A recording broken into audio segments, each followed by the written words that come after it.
नमस्कार मंडळी, श्री स्वामी समर्थ।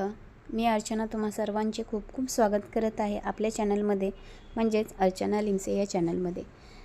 तर इथे आज मी तुमच्यासोबत जी रेसिपी शेअर करणार आहे ती रेसिपी अत्यंत साधी आणि सोपी आहे, ती म्हणजे तांदळाची खीर। याची रेसिपी मी आज तुमच्यासोबत शेअर करणार आहे।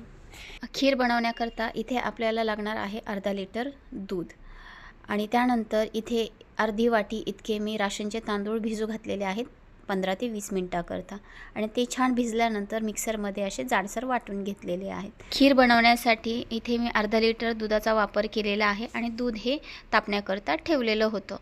दूध छानपैकी तापल्यानंतर त्याच्यामध्ये जे आपण तांदूळ वाटून घेतलेले आहेत ते तांदूळ आपल्याला याच्यामध्ये ॲड करायचे आहेत। तांदूळ घालून झाल्यानंतर लगेच ते आपल्याला हलवायचे आहेत, नाहीतर खाली चिकटले जातील, कारण की राशनचे तांदूळ आपण इथे वापरलेले आहेत। राशनचे तांदूळ हे जरा चिकटसरच असतात, त्याच्यामुळे तांदूळ दुधामध्ये ॲड केल्यानंतर आपल्याला लगेच हलवायचे आहेत, नाहीतर त्याच्या गाठी बनले जातील। दुधामध्ये तांदूळ घालून झाल्यानंतर सारखं आपल्याला पळीच्या मदतीने हलवत राहायचं आहे। ही खीर आपल्याला फक्त 5 ते 10 मिनिटं इतकी शिजवायची आहे आणि पटकन होणारी खीर, झटपट होणारी खीर आहे आणि खाण्यासाठीही खूप स्वादिष्ट आणि चविष्ट अशी बनते। तर इथे मी म्हशीच्या दुधाचा वापर केलेला आहे, फुल फॅट क्रीमवालं, कारण की म्हशीच्या दुधामध्ये बनवलेली खीर ही खाण्यासाठी खूप चविष्ट आणि स्वादिष्ट लागते। तर इथे तुम्ही तुमच्या मर्जीप्रमाणे गाईच्या दुधाचा देखील वापर करू शकता। खीर छानपैकी शिजत आहे तोपर्यंत तुम्ही माझ्या चॅनलवर जर नवीन कोणी फ्रेंड्स असाल तर माझ्या चॅनलला लाईक, सबस्क्राईब आणि कमेंट करायला विसरू नका। आणि तुम्ही अजूनपर्यंत सबस्क्राईब केलं नसेल तर सबस्क्राईब पण करून घ्या, म्हणजे जेव्हा कधी मी माझा एखादा नवीन व्हिडिओ अपलोड करेन त्यावेळेस सर्वप्रथम तुम्हाला नोटिफिकेशन मिळून जाईल आणि तुम्ही तो व्हिडिओ फ्रीमध्ये पाहू शकता। तर इथे खीर आपली छानपैकी 5 मिनिटं शिजून तयार आहे। त्यानंतर याच्यामध्ये काही मी ड्रायफ्रूट्स ॲड करणार आहे। तर त्यामध्ये ड्रायफ्रूटमध्ये घेतलेले आहेत बदाम आणि काजू आणि मनुके। तर इथे काजू बदामाचे मी काप करून घेतलेले आहेत आणि ते या खीरीमध्ये ॲड करणार आहे।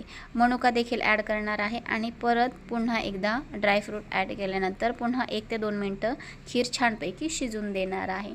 खीर छानपैकी शिजल्यानंतर त्याच्यामध्ये आपल्याला गोडवा येण्याकरता ॲड करायचं आहे मिल्कमेडचं मिल्क। इथे मी मिल्कमेडचा वापर केलेला आहे, तुम्ही त्याऐवजी साखर किंवा विलायची देखील वापरू शकता, तुमच्या आवडीप्रमाणे आहे ते।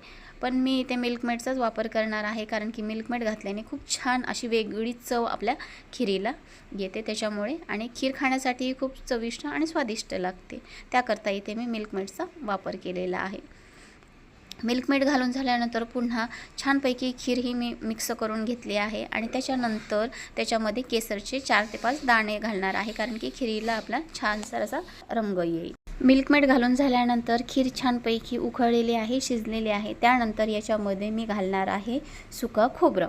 सुक्या खोबऱ्याऐवजी तुम्ही ओला नारळ देखील इथे वापरू शकता, पण सुक्या खोबऱ्याने खूप छान अशी एकदम वेगळी टेस्ट येते। ओला नारळ किंवा सुकं खोबरं घालणं हे ऑप्शनल आहे। तर इथे खीर आपली छानपैकी उकळून बनून तयार आहे। तर इथे एका सर्विंग बॉलमध्ये मी खीर सर्व करून घेणार आहे। तर तुम्ही इथे बघू शकता आपल्या खीरीला किती छान रंग आणि टेक्स्चर आलेला आहे। खीर एका सर्विंग बॉलमध्ये मी सर्व करून घेतलेली आहे आणि त्यावर काही घातलेले आहेत काजू बदामाचे काप घालून झाल्यानंतर त्याच्यावर केसरचे दाणे देखील मी ॲड केलेले आहे। तर फ्रेंड्स, किती छान असा सुरेख रंग आपल्या खीरीला आलेला आहे। तर फ्रेंड्स, तुम्हाला माझा आजचा हा तांदळाच्या खीरीचा व्हिडिओ जर आवडला असेल तर लाईक, शेअर आणि कमेंट करायला विसरू नका। अशा छान छान आणि साध्या आणि सोप्या रेसिपी पाहण्यासाठी माझ्या चॅनलला लाईक आणि सबस्क्राईब करा।